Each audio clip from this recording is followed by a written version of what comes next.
Part 1. The beginning that no one sees. Maybe you're working hard, but not really going anywhere. Late at night, when everything is quiet, a strange question begins to rise. Am I on the right path?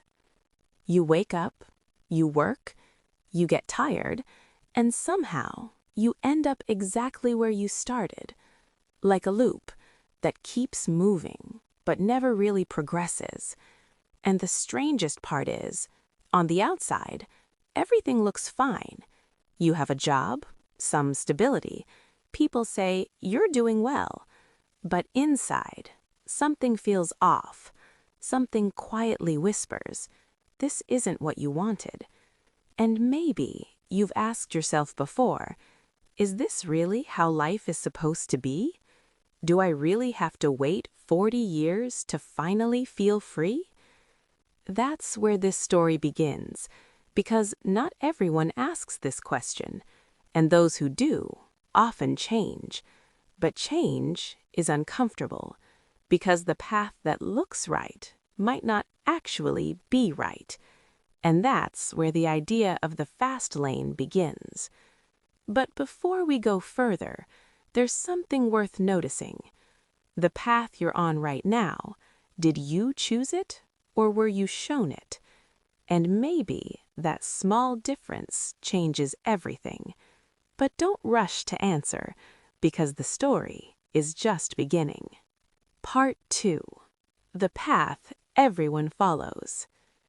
There was a time when MJ DeMarco was on the same path as everyone else. Go to school, get a degree, find a job, save money, and slowly, over decades, one day you'll become rich.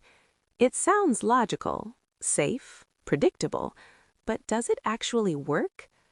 One day, something shifted. He was sitting in his old car, stuck in traffic, cars moving slowly, almost mechanically, and then he saw it.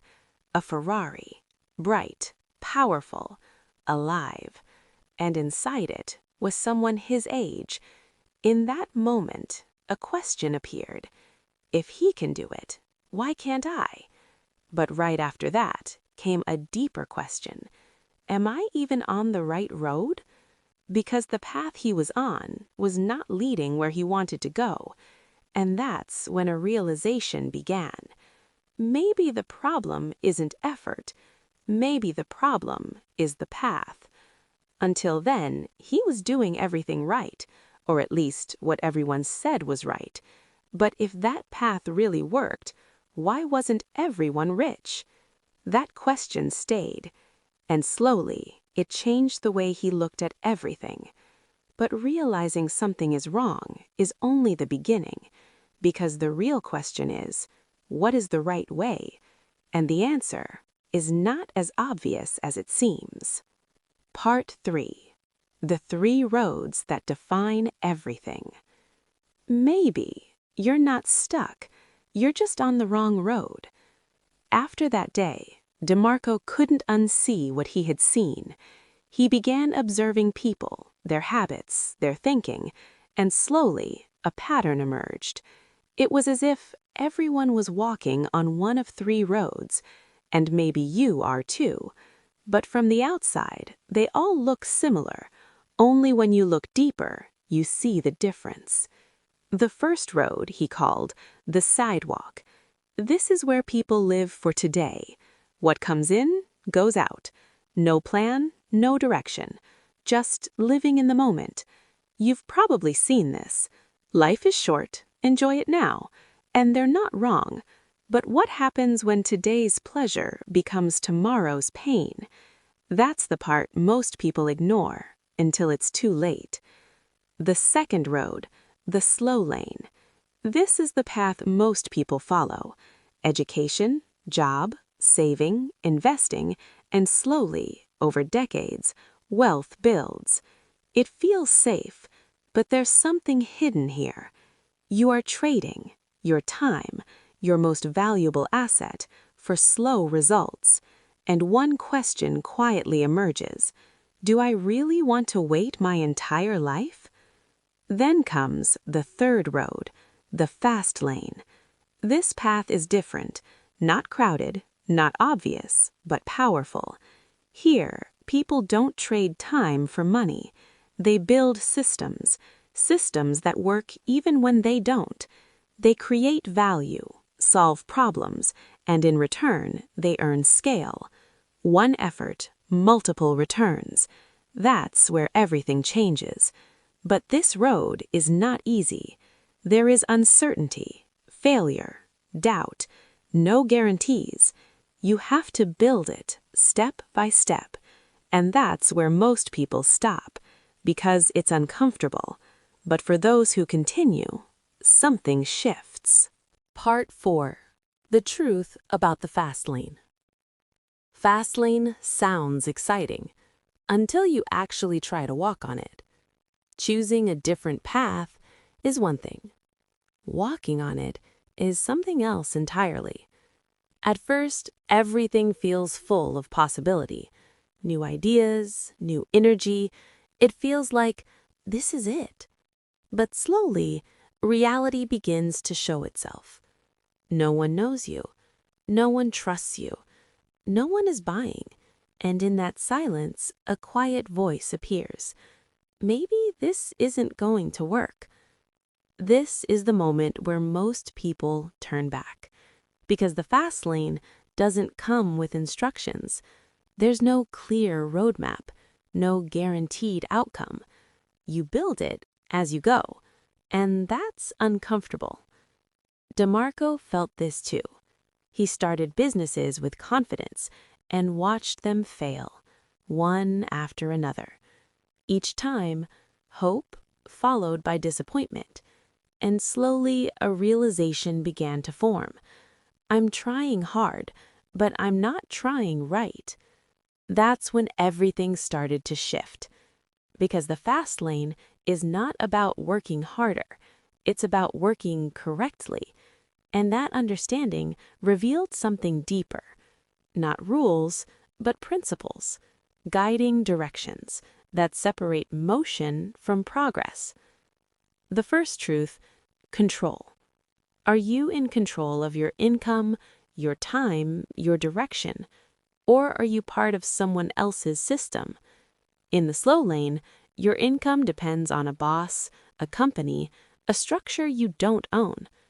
In the fast lane, you build the system, you create the structure.